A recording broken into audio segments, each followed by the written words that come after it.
So let's discuss about the best side hustles to start in 2022.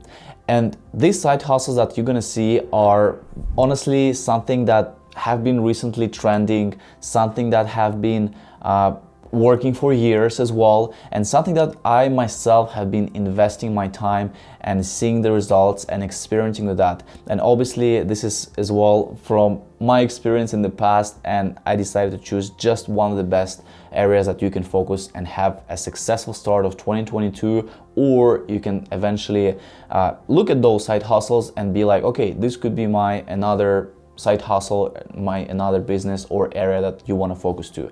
So let's start with the first one, and the first one is going to be your marketing agency. Of course, I'm sure you're familiar, starting digital marketing agency could be extremely profitable, could be scalable, could be life-changing as well, right? And you can be doing many different things. You can be doing Facebook ads, you can be doing content management, you can be doing running growth services, you can be doing other things, right? There's just a bunch of different ways that you can structure in the digital marketing. But I want to focus specifically on selling marketing services on Fiverr. I do believe Fiverr in 2020 is going to work even better. It's going to have even more potential in the growth, in the exposure. And right now, as I'm looking at it, at the current situation on the market, at the competitors as well, at other sellers, I see that there is so much potential that you can't even imagine. So if you go to the digital marketing section, let's say we're going to go to like even social media advertising, for example, right? So, and you look at the category and then you choose at the best selling. So you'll be able to see, of course, good number of sellers, right? But the thing is, of course, now it looking better. Before, people really had bad pictures of their gigs and it was just like all over the place. Right now it looks better, but still it's not as hard to get in the top section here. So as you can see, the gig with only 26 reviews are in the top section. Gig with 12 reviews also can make it into the top section, right? So there is definitely a lot of opportunities. If you go to social media marketing, it is a bit more competitive because there is more gigs, there is more sellers there. But as you can see, still with 90 reviews, you're able to hit in the top section. With 30 reviews, you're also able to hit in the top section, right? So it's constantly changing, and honestly, you can be getting so much orders by just hitting in that first page. For example, for instance, I've been in top page as well for this year, for 2021. And as you can see, while I have for Instagram over 200 reviews, for TikTok it's 79 reviews, right? But as you can see, it's just, you know, be not as many, not in the thousands, right? So you can definitely reach that level and you can definitely make it there. So it's all about picking your services. But if you start researching the market and looking at other gigs, honestly, I do believe starting your agency on Fiverr in 2022 could be extremely beneficial. And for a fact, if you've seen my previous videos where I talk about my journey in 2021, how I got back on Fiverr starting from zero again, and it's definitely been also a very successful restart of my career. Okay, so the second one, which I want to talk about, is a little bit different approach, and that's creating courses, right? So digital products, courses, they're going to be very popular in the coming years. Of course, if we talk about starting a course on your own, right, it might be challenging because you have to build an email list, you have to build funnels, you have to, basically start getting exposure on Instagram, on TikTok, on YouTube, so you can send the traffic to your, let's say, freebie. And then when you have to launch, that's another whole process.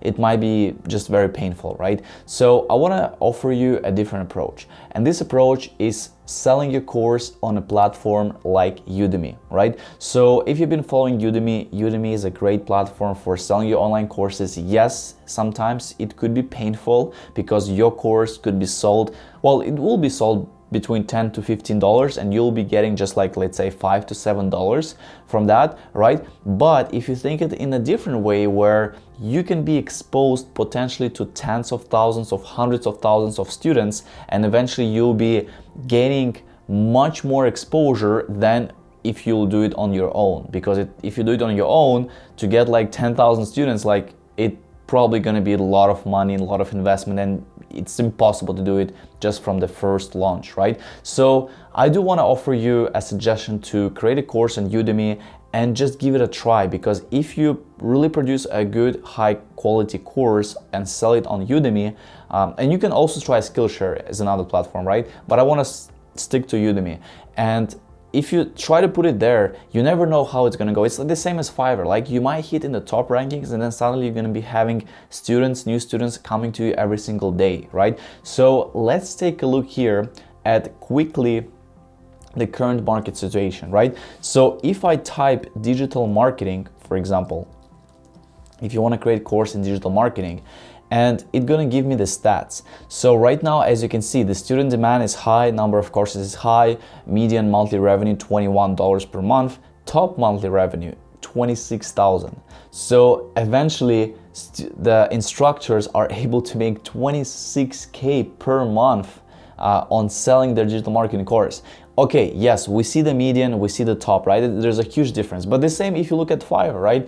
There's a bunch of sellers who are not able to even sell it, right? But obviously that, first of all, it includes the mindset. You have to be really committed, you have to produce high quality course, and you have to stick to your strategy. If you do this, I don't see a problem becoming a top Udemy instructor. Like, it's not impossible. Yes, it will take some time, you have to work through it, but imagine the thing with Udemy is, if we talk about selling on your own versus Udemy, so with Udemy is that you have your first course, let's say you have 50 students enrolled, right? Then you keep pushing the course, you have more students, but then when you launch a second course, those 50, 100 students, they might buy your second course, right? So now you have eventually more revenue, and then eventually more people will be coming to you. So eventually it's like a snowball effect. So you're always going to have more and more and more students, which just makes it a very, very valuable and extremely scalable as well. So yeah, let's take a look quickly at, for example, let's do social media marketing. Well, although digital marketing, social media marketing could be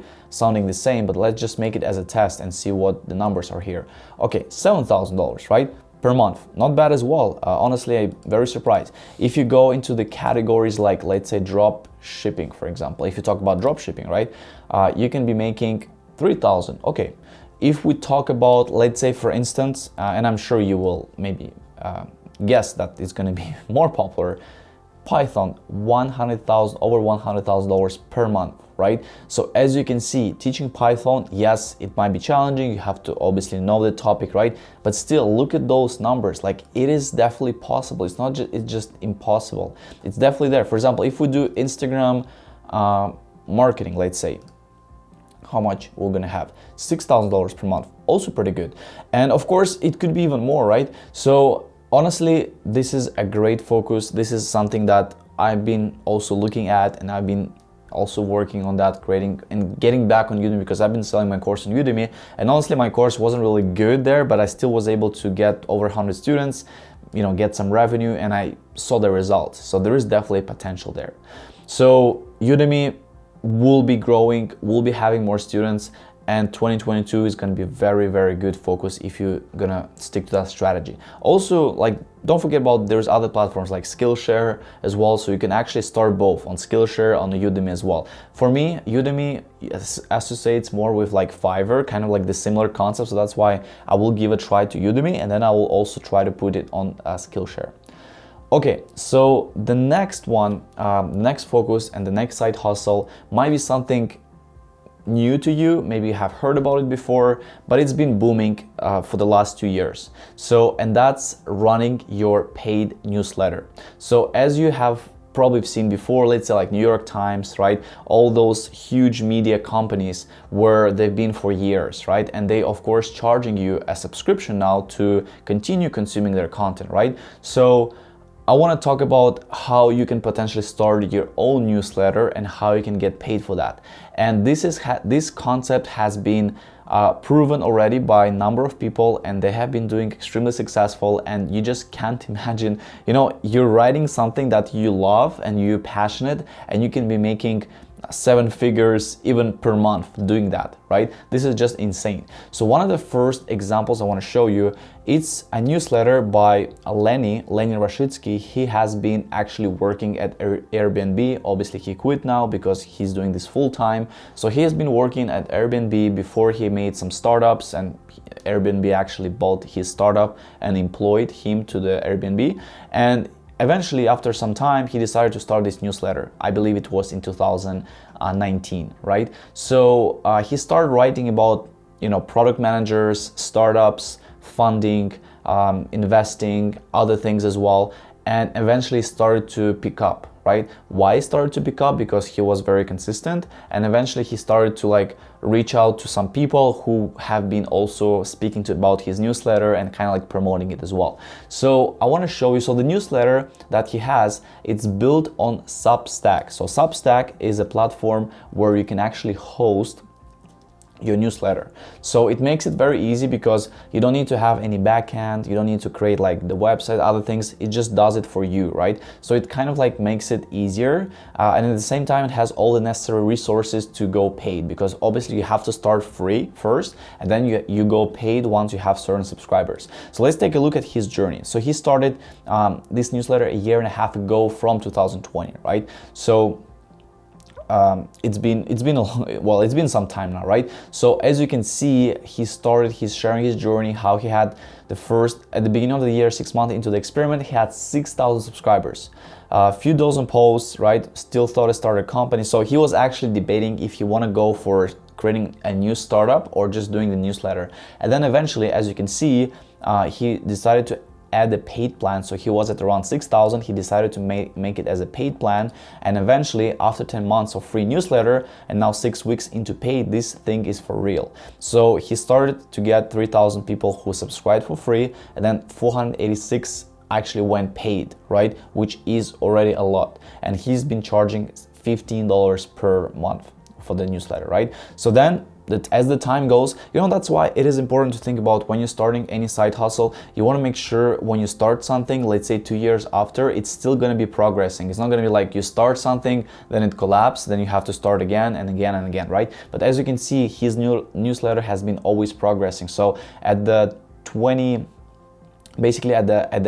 beginning of 2021, he had over 40,000 subscribers, over 3,000 paid customers, and right now, I'm not sure, he hasn't been sharing exactly the numbers, but I think I've seen it on Twitter. He's now at around 6, 7, 8,000 paying customers monthly for $15, right? And you can imagine how big it is of a business already, right? Just by writing newsletter. And he's doing that right now, not alone. He has, I do believe, another 2 people, 3 people possibly helping him just to find the content, manage the community and stuff. But imagine getting 60, 70K, 80K per month just writing newsletter, it's incredible, because you don't really have a lot of overhead.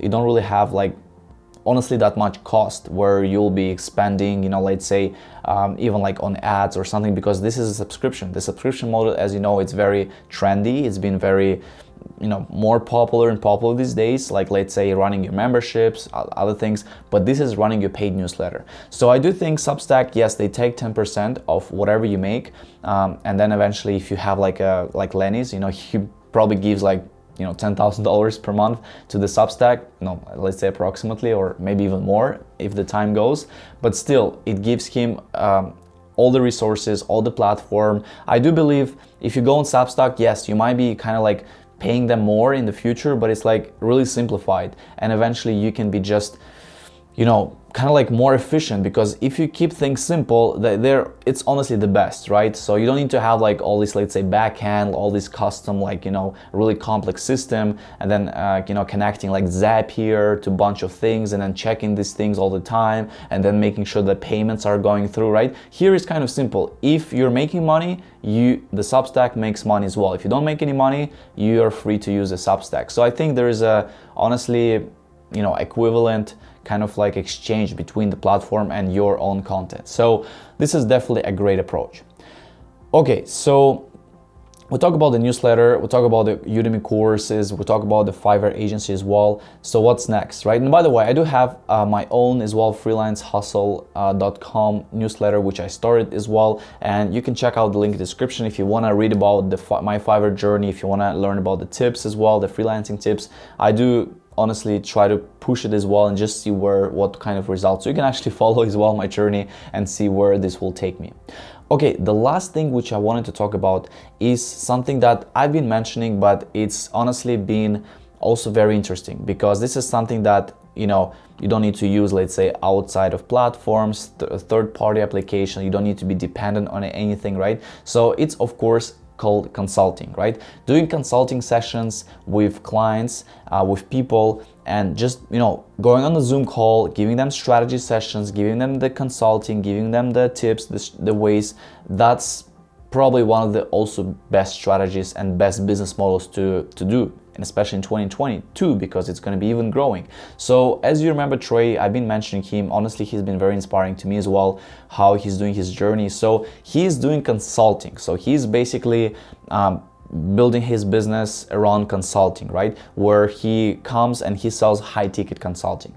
So if you want to sell consulting, the first thing, and I've been doing this myself, and I want to show you the other approach where you can go to do it on your own versus on the platform as well. So when you go and do consulting, you have to realize who you're going to help, because you can't help everyone. So you have to be very specific. Are you going to help real estate agents? Are you going to help, let's say, travel bloggers? Are you going to help agencies? Are you going to help people who are, let's say, in the fitness niche, right? So you have to be very specific here, because ultimately the people who want to order your consulting session, they want to make sure that you actually focus on their niche, right? So if you're doing consulting for everyone, they're kind of like not as happy and maybe not as, not ready to buy from you, compared where you be like, you're the real estate consulting expert, because you have been actually working with a bunch of real estate, you have a good case studies, and that's how eventually you can help other real estate agents, for example. So he is focusing on the agencies, how he's helping agencies, starting the agency as well.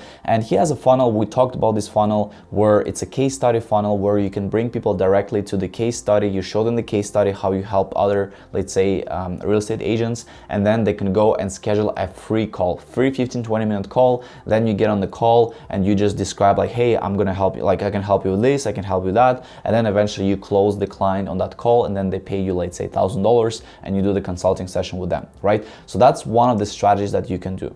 Another strategy is you can actually go at Fiverr and you can create your own gig, which will be consulting, right? And you'll be doing consulting specific on the specific topic. So for example, doing consulting on Facebook ads, doing consulting on, let's say as well, real estate agents, doing consulting on other things as well. So this is something that you can do very successfully, and you can sell it on Fiverr.